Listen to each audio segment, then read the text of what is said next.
Alors, dans cette étape, je vais vous présenter l'interface, dans le fond, l'interface de l'onglet Appel lorsque la téléphonie Teams sera activée dans votre compte. Donc, il est fort possible que si votre compte n'a pas encore été migré à la téléphonie Teams, que vous ne voyez pas les fonctionnalités immédiatement que je suis en train de vous présenter. Prenez le temps quand même de l'écouter. Vous allez comprendre comment ça fonctionne.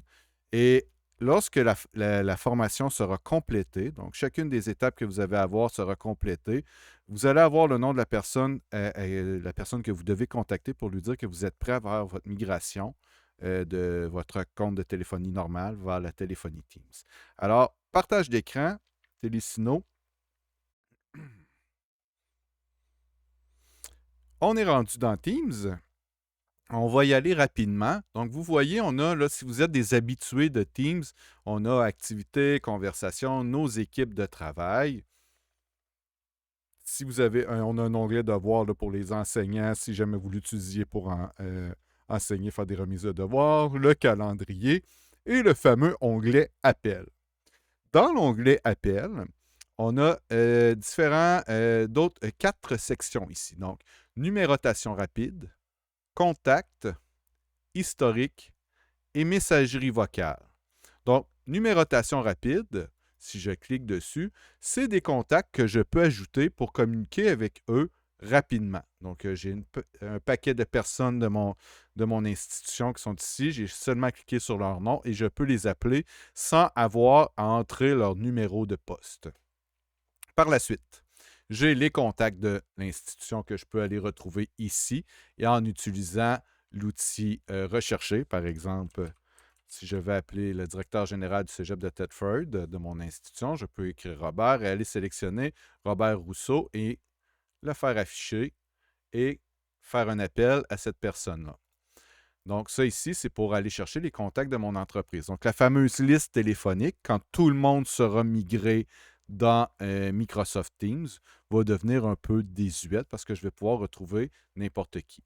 J'ai mon historique des appels, donc les appels reçus, donc les appels entrants et les appels sortants. Donc, je peux le voir ici par l'historique. Et j'ai ma messagerie vocale. Donc, si j'ai reçu des messages, donc je vais les voir ici et je vais pouvoir aller les écouter. Donc, je vois la durée, je vois la date de mon appel, la date et l'heure.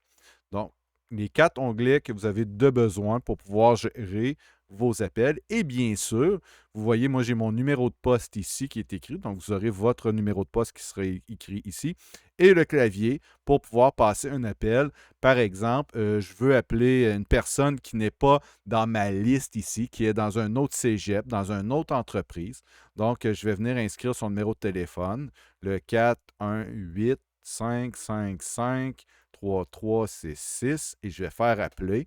Et à ce moment-là, je vais pouvoir parler avec cette personne-là comme si je l'avais appelé avec mon téléphone fixe sur mon bureau. Et bien sûr, je clique sur le bouton Appeler et Teams va me mettre en communication avec cette personne-là. C'est pas plus compliqué que ça.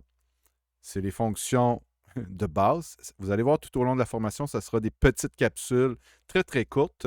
Donc, je vais tenter, là, je suis sûr que vous avez plein de questions dans votre tête. Je vais tenter d'y répondre dans d'autres capsules. Donc, si je résume, vous avez l'onglet numérotation rapide, vos contacts, l'historique de vos appels et votre messagerie vocale et le pavé tactile avec lequel vous pouvez passer des appels soit à l'externe, ou soit à l'interne en composant le numéro de poste.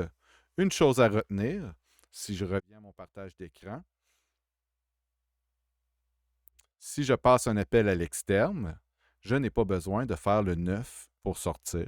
J'ai tout simplement composé le numéro et ça va fonctionner. Voilà, on passe à la prochaine étape.